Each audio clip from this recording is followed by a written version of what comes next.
Chapter 3. Now there was a long war between the house of Saul and the house of David. But David waxed stronger and stronger, and the house of Saul waxed weaker and weaker. And unto David were sons born in Hebron, and his firstborn was Ammon, of Ahinoam the Jezreelitess, and his second, Chileab of Abigail, the wife of Nabal the Carmelite, and the third Absalom, the son of Maacah, the daughter of Talmai, king of Geshur, and the fourth Adonijah, the son of Haggith, and the fifth Shephatiah, the son of Abital, and the sixth Ithream by Eglah, David's wife. These were born to David in Hebron. And it came to pass, while there was war between the house of Saul and the house of David, that Abner made himself strong for the house of Saul. And Saul had a concubine whose name was Rizpah, the daughter of Aiah. And Ishbosheth said to Abner, Wherefore hast thou gone in unto my father's concubine? Then was Abner very wroth for the words of Ishbosheth, and said, Am I a dog's head, which against Judah do show kindness this day unto the house of Saul thy father, to his brethren, and to his friends, and have not delivered thee into the hand of David, that thou chargest me today with a fault concerning this woman? So do God to Abner, and more also, except as the Lord hath sworn to David, even so I do to him, to translate this kingdom from the house of Saul, and to set up the throne of David over Israel and over Judah, from Dan even to Beersheba. And he could not answer Abner a word against him, because he feared him. And Abner sent messengers to David on his behalf, saying, Whose is the land? Saying also, Make thy league with me, and behold, my hand shall be with thee, to bring about all Israel unto thee. And he said, Well, I will make a league with thee, but one thing I require of thee, that is, that thou shalt not see my face, except thou first bring Michal, Saul's daughter, when thou comest to see my face. And David sent messengers to Ishbosheth, Saul's son, saying, Deliver me my wife Michal, which I espoused to me for 100 foreskins of the Philistines. And Ishbosheth sent, and took her from her husband, even from Phaltiel the son of Laish. And her husband went with her along, weeping behind her, to Bahurim. Then said Abner unto him, Go, return. And he returned. And Abner had communication with the elders of Israel, saying, Ye sought for David in times past to be king over you. Now then do it. For the Lord hath spoken of David, saying, By the hand of my servant David I will save my people Israel out of the hand of the Philistines, and out of the hand of all their enemies.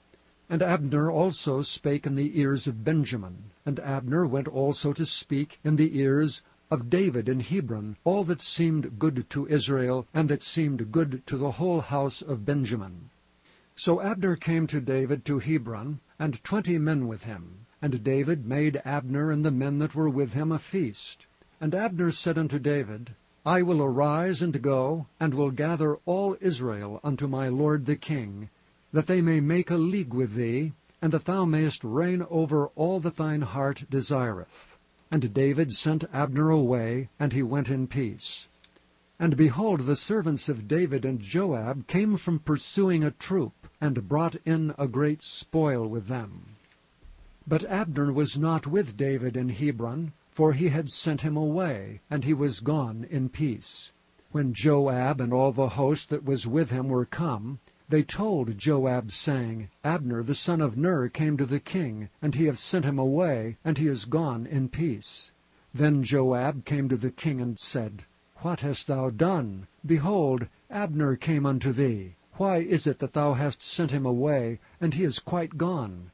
Thou knowest Abner the son of Ner, that he came to deceive thee, and to know thy going out and thy coming in, and to know all that thou doest. And when Joab was come out from David, he sent messengers after Abner, which brought him again from the well of Sirah, but David knew it not.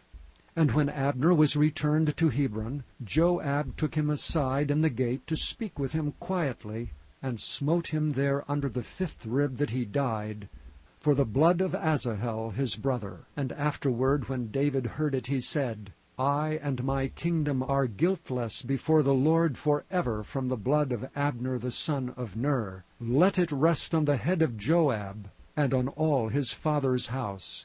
And let there not fail from the house of Joab one that hath an issue, or that is a leper, or that leaneth on a staff, or that falleth on the sword, or that lacketh bread.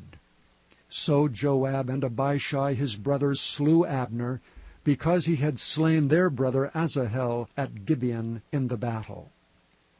And David said to Joab and to all the people that were with him, Rend your clothes, and gird you with sackcloth, and mourn before Abner.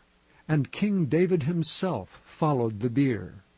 And they buried Abner in Hebron, and the king lifted up his voice, and wept at the grave of Abner. And all the people wept.